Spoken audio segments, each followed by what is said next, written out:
नमस्कार। आज हम बात करेंगे उस एक इंसान की जिन्होंने बिखरे हुए भारत को एक सूत्र में पिरो दिया। जी हां, सरदार वल्लभ भाई पटेल। चलिए आज जानते हैं कि आधुनिक भारत को बनाने में उनकी भूमिका कितनी कितनी अहम थी।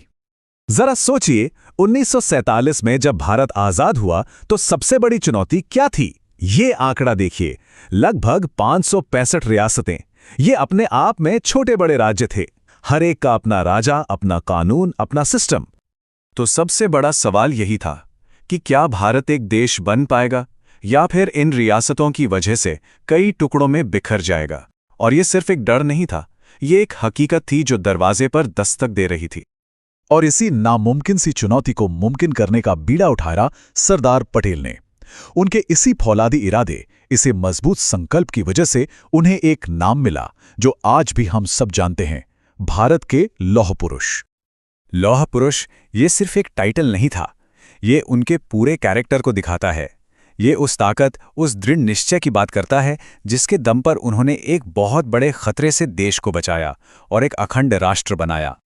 तो सवाल ये है कि उन्होंने ये किया कैसे? उनकी रणनीति बिल्कुल साफ थी। पहला कदम, बातचीत और समझौते। दूसरा, राज्यों को भारत में शामिल होने के लिए मनाना। और जहां ये दोनों काम ना आए, वहां तीसरा कदम, देश के हित में सख्त एक्शन लेना। लेकिन सरदार पटेल का योगदान सिर्फ भारत को जोड़ने तक ही नहीं था। वो सही मायनों में मॉडर्न इंडिया के आर्किटेक्ट थे। मतलब वो शिल्पकार जिन्होंने उस मजबूत नींव को रखा जिस पर आज का भारत खड़ा है। देखिए, देश के पहले गृह मंत्री के तौर पर उन्होंने देश की अंदरूनी सुरक्षा को मजबूत किया। उन्होंने ऑल इंडिया सिविल सर्विसेज की नींव रखी, जिसे आज भी भारत का स्टील फ्रेम कहा जाता है। आज़ादी के बाद के उस मुश्किल दौर में शांति बनाए रखना उनकी सबसे बड़ी जिम्मेदारियों में से एक था।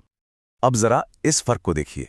एक तरफ पटेल से पहले का भारत, बिखरा हुआ, टूटने के कगार पर, और दूसरी तरफ उनके प्रयासों के बाद का भारत, एकजुट और स्थिर। ये जो बदलाव था ना, यही उनकी सबसे बड़ी विरासत है।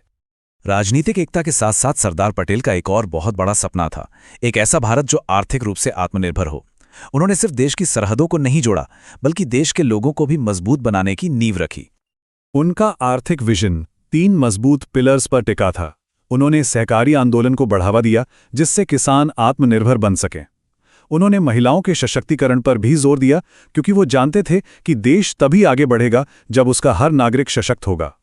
तो उनके इन सभी कामों के पीछे की गाइडिंग फोर्स क्या थी? वो कौन सा एक सिद्धांत था जो उनके हर फैसले को रास्ता दिखाता था? वो था राष्ट्र प्रथम का अटूट संकल्प। ये लाइन उनके पूरे जीवन का सार है। जैसे एक ध्रुव तारा आसमान में हमेशा सही दिशा दिखाता है, ठीक वैसे ही राष्ट्र प्रथम का सिद्धांत सरदार पटेल के लिए था। हर हाल में, हर फैसले में एक अटल गाइड। सरदार पटेल के लिए देश का हित ही सब कुछ था, सबसे ऊपर। और यही एक सोच उनकी पूरी विरासत का आधार है। यही उन्हें एक महान राष्ट्र निर्माता बनाती है। तो इस पूरी चर्चा को एक सवाल के साथ खत्म करते हैं। सरदार पटेल का वो सिद्धांत, राष्ट्र प्रथम, जिसने उस बिखरे हुए देश को एकजुट किया था, वो आज के भारत के लिए क्या मायने रखता है? इस पर सोचिएगा जरूर।